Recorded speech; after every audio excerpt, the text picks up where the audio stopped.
Good afternoon and welcome to the Daily Roundup on behalf of ForexAnalytix. And we're taking a look, as I mentioned, it's the title indicates is basically a wrap up of the day's action and price developments as it's transpired from Europe into through the New York session. The show is from Monday through Thursday because it's actually a bit of a primer, a quick wrap up, and then a primer for any reports we may have coming into Asia. Hence says, and most people are getting the heck out of Dodge by Friday afternoon anyway, and aren't interested in watching a recap of trading just taking place a few moments ago. But the show, as I said, is routinely scheduled around this time, which is 2 p.m. Eastern. It can be a little bit earlier or later, depending on circumstances. One would be like FOMC, okay, or if we're in a very, very, very quiet market or whatever, could be a little bit earlier, but this we've tried to keep the time close to this area. The show is recorded and presented later, but if you're going to watch it for live, if it's going to be significantly early or later, I would go on and send out a tweet to go and advise that, because you're able to go on and register with ForexAnalytix to go on and have access to the webinar. Now, we do have our European crossover webinar, which is a members-only webinar. As I mentioned before, it takes place at 4 a.m. Eastern time and generally lasts about close to an hour. It might be a little bit less depending on how slow the market is. And it basically sets us up for the day ahead with very short-term trading objectives. One of the things, like on the cable, we're looking for 25.90. Case in point, and we'll go on and move into the cable quickly in there. You can see on the dollar CAD. Here's yesterday's resistance, which is at 35.37. We have the 35.04 marked off with an asterisk because that's key daily support, just like key daily support for the euro yesterday and today was 11.30. We did dip below that, but right now we're currently above that 11.30. And with the cash dollar index, key daily resistance, which is also daily level, 98.15. We're just a hair below that. We think we closed right on that yesterday. So we'll just quickly just move into this and hit the highlights.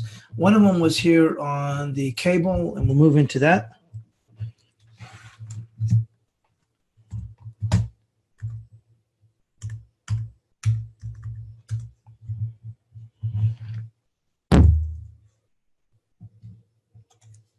So you can see here on the daily, we had on our bias chart support for today. We're looking for support to go in and pull this back up.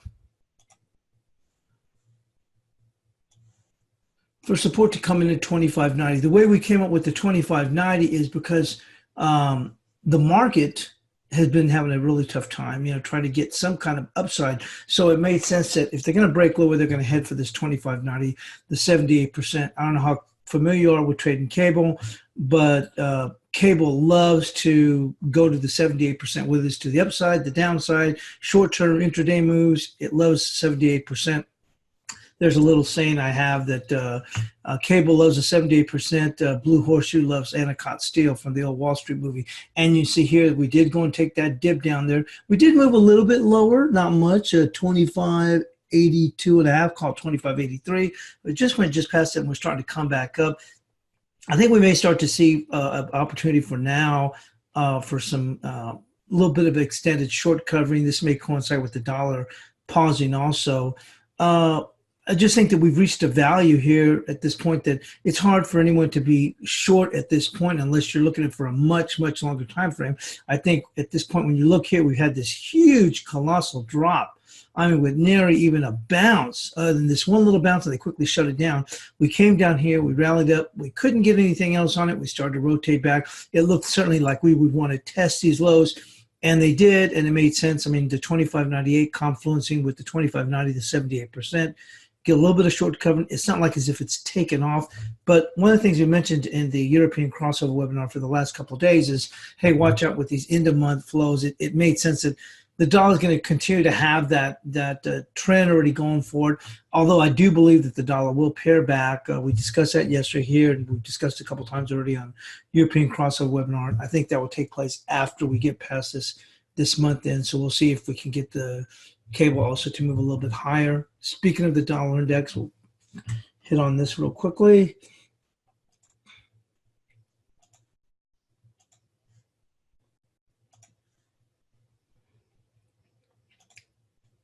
So one of the things that I focus on, I use in my own trading, is what you call price structure, and I'll reference that to the dollar CAD when we get to that. But we had closed above this key weekly level 97.89. We got above it, and multiple times right here we were trying to attempt to get to it, couldn't do it. Third time, still couldn't do it. We got a decent correction on the third try. Here's 1, 2, 3. And then we started moving higher. We finally secured it. It looked like we were really going to take off, and we quickly come back and fall back. We made one more run up here above 97.89 and quickly lost it again. And once we got back up here last week, it looks like we were off to the moon and off to Venus, but then we quickly set back a little bit again. Now we're trying to make this move higher. To me, I think this is more evident of end of the month flows, because that's a trend. I mean, even if you're bearish a dollar, I don't think that that necessitates you coming in and standing in front of the train with any great size. You can, take some pot shots at it. I did, this morning, for quick scalps, but wait till the momentum goes your way is the best way to go with that. I was thinking we might have run out of gas a little bit early in the week, but I still have a euro long that I've worked around from 1165. But I think, like I said, when we look in here, I mentioned this from yesterday. Yesterday, when the S&Ps were really down, the market had a real opportunity to just blast and rip the faces off shorts, and we just simply didn't do it. We just kind of pushed up a little bit higher, and that was the end of that. And I think that we're susceptible at this point for a pullback, possibly to this 38%. Possibly, we'll see. As I said, is where GDP inflation numbers came out from that it suggests that there's no inflation. Also, as I mentioned, we've got some weak economic data, specifically manufacturing PMI, worse than almost a decade, suggesting, whether you believe it or not, you have to price in the potential for a Fed cut, in the fall. Whether you believe it or not, may not even happen. I'm not sure it will. But the market, if it was down here, that'd be different. But we're way up here, so probably to factor the market having to price that in a bit. We shall see. So that's where we stand here with the cash dollar index. Moving on to what I reflected to with the dollar CAD, and as far as price structure, this one's a little bit different, but we've mentioned this since the beginning of the week, and previously before then, what I called the elusive 3504. And we mentioned how this market has popped its head above the foxhole and got shot down. Every time it popped its head above the foxhole, it got shot right back down continuously. And I thought we'd be heading back toward this trend line.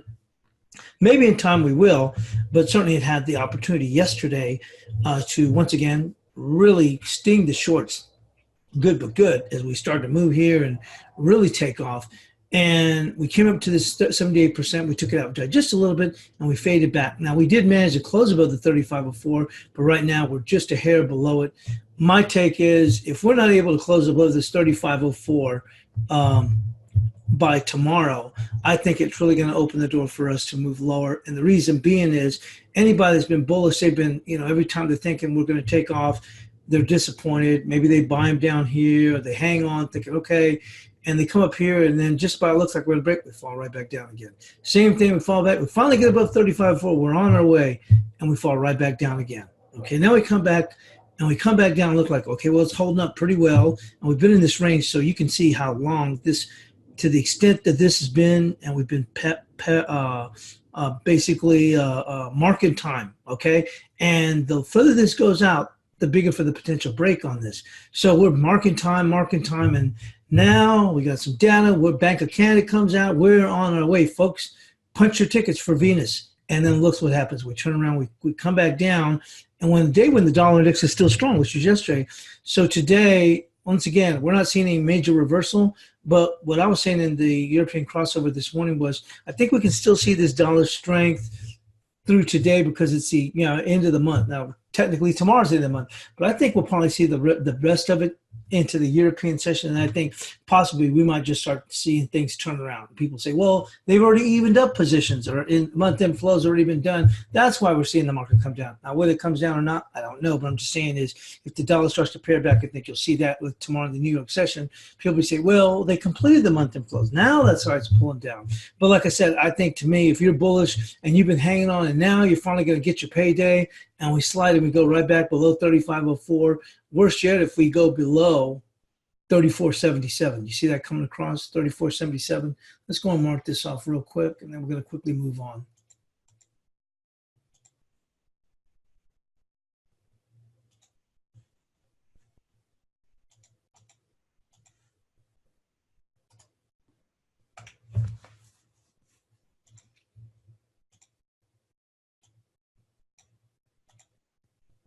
We go past that 34.77 tomorrow on the daily close. I think that's just is going to really put a sour taste on a lot of bulls' mouth, and from there we'll maybe be able to go on and break down here and move closer to this 33.98, and maybe in turn, eventually, if the dollar corrects further, we'll see a bigger move. But I think this will be a very disappointing close if we're not able to stay above 35.04. I think it'd be disappointing. But if we go below 34.78 or 34.77, then it's really going to open the door for that dollar CAD to move lower. We shall see. Time will tell. Peso's a bit of a disappointment, and we'll just move on. Considering that we're looking for risk aversion, and we mentioned how we hit our bias chart. Support and resistance almost on the same day, and today we kept it around here to see what we do in case the S&Ps were a little bit under pressure, but we continue to fall off here with the peso. Lastly, on the majors, dollar yen, we had our bias chart support today at 992, I think it was.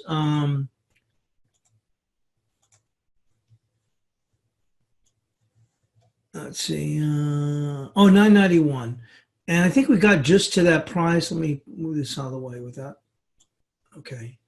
We're coming back a little bit further than I thought. I thought we might, and I mentioned this in the room, we might, and that was our resistance. I posted when we got there, but I said, hey, you got to take into consideration a possible stretch to 10.10. And the reason was because the dollar was still pushing. I didn't know how much further we could push. We were here at the time trying to push up in here and say, look, they may jump up a little bit further, knock out a lot of people. Euro, conversely, could be, drop down and make new lows, more recent lows, should say, because last week the low was 11.08 before we turned things around.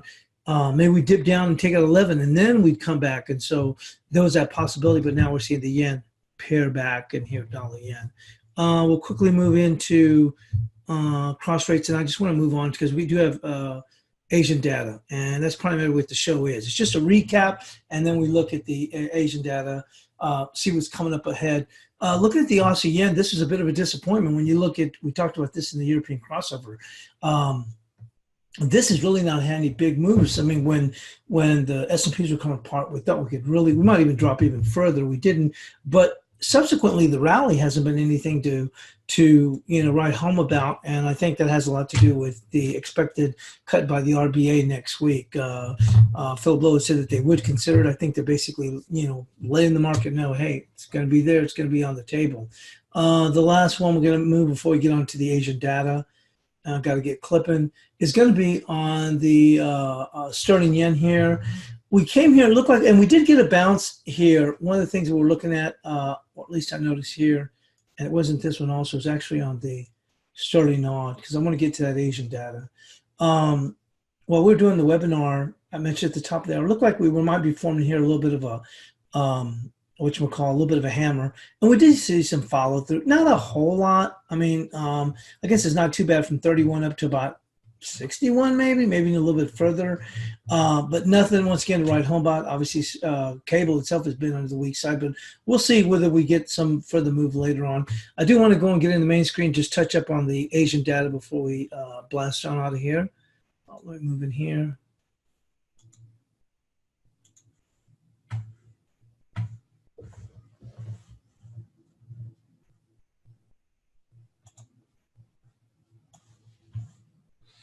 So coming into Asia, we do have a CPI coming out. And we've got a little bit better data out of Japan. So that might be the reason we've actually seen dollar yen kind of pair back in here. Although, because S&Ps haven't moved that much, but that might be an anticipation. And why? One of the things when you look across the spectrum of what you're looking at and data, Pipsar Blake makes a good video each week, the look ahead, and he'll mention economic reports or central bank meetings that'll come up that may play an effect. But what you want to do is you always want to keep an eye on your data going forward, because this gives you a key here. Now, when the dollar yen was up here, like I said, the dollar itself dollar index was pushing higher. I said, hey, look, here's our bias chart resistance, but we may stretch a little bit further up in here. But once again, we've been getting some decent data out of Japan overall, so it may have played back in, thinking we might get a little bit better here with this CPI. So maybe that's part in play. Also up ahead and like I said, this is Central Time.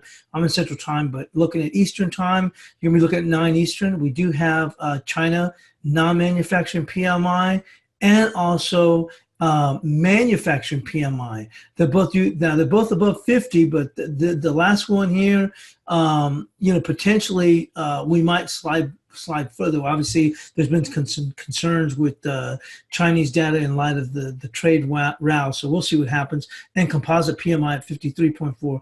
This might have a pretty big effect, even with the Australian dollar. It might even lock it in if they see sub 50 numbers that, hey, definitely going to have to price in, or definitely will. Nothing's ever definite, but pretty much locking ideas that they'll be getting a rate cut next week by the RBA if we get bad data. Next is going to be at 9:30 Eastern is going to be Australian private sector coming in, and the data out of the Aussie Australia has been pretty weak of late, so it's kept it from trying to make any type of advances at this point. But once again, the data to look ahead is going to be your CPI. Now, as I mentioned, that might be part and parcel right here why we've seen the dollar yen, which came right into our bias chart resistance. Although, like I said, I suggested, hey, we might stretch to 1010 with the dollar index on its highs. But you're thinking, wow, this really gave it up rather quickly. And really, the way we've held down here, it looked like we could even push higher, which, like I said, challenged that 1010, maybe even a little bit higher, because we did so much work and we could not simply take out or go much further beyond this 927 pivot that we had on the daily. But we gave that up rather quickly, and may have to do with pricing ahead of the Japan data that's going to be coming out. Also, unemployment also coming out for Japan. But as I mentioned, on a bigger scope, has some more impact, even with the cross rates, is going to be the Chinese non-manufacturing manufacturing PMIs due out later this evening. So that's all we have here on the Roundup. Thanks for joining us. As I said, the show is a Monday through Thursday show, because it's really just a quick roundup and then a primer, in which we'll probably start to focus a little bit more on primer for Asian data. And as I mentioned, it's always going to be around this time too, but it can be a little bit earlier depending on circumstances, or later. Once again, depending on circumstances, could be a FOMC. But once again, thank you for joining us here. And the show's available on recording and through ForexAnalytix. You can also become a member and have access to our chat room with the different traders here. A lot of support here across the board here that we see here from a lot of traders. Quality, Blake's always in there, but opportunity going to get in there and also be able to watch the European crossover live, or Stelios makes it recorded, has it recorded an hour before the New York Open for those people that are interested. But anyway, thanks for joining us, and you have a great afternoon trading.